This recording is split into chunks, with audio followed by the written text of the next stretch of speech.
I'm hoping I'm hoping this will work because I really don't want to do it again. I'm going to not sound well. My dental work is not completed. Please bear with me a little bit longer. Some of you are getting really, really tired of hearing that, I'm sure.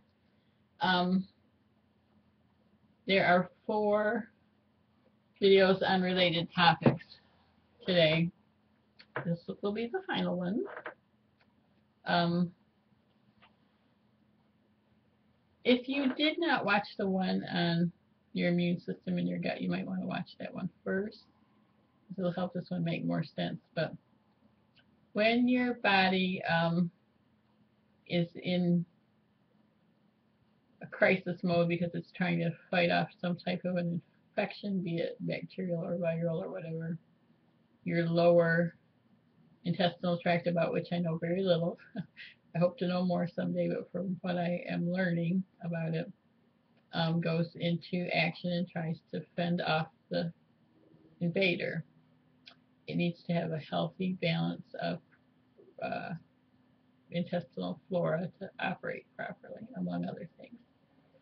My old doctor told me, let it rest when it's inflamed and don't start throwing a bunch of food down there that it has to deal with because it needs to heal. And the structures, sorry, the structures in your gut are similar to your tonsils, according to my doctor, and they need time to heal. When they collect poisons like your tonsils do. Somebody correct me. I'm totally, open to being set straight here. So just leave a comment below. But so he said when you're actively vomiting, you don't want to start throwing stuff down there that's going to cause problems. So they always say clear liquids. So he said stick with clear liquids. No red dye.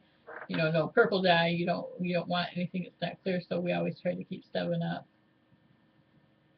on hand for that kind of thing. And we go into more detail here, but I had another country doctor tell me that he stayed up with his children when they were actively vomiting and just would give them a half a teaspoon of electrolyte, a clear electrolyte product.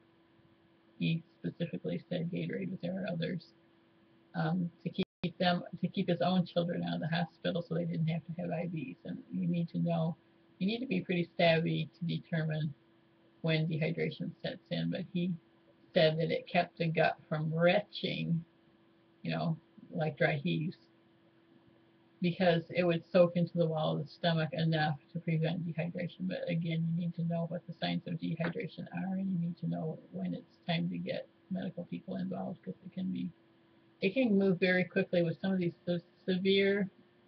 I have seen up close swine flu and Norwalk virus and norovirus, and they're unbelievable, absolutely unbelievable. So you really need to know your stuff. I will say that trying to remember the name of the drug. It starts with a Z.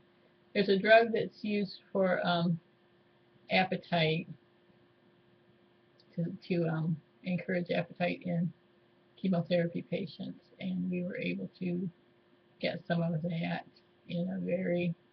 It's an anti-nausea drug, I guess is what it really is. Starts with a Z.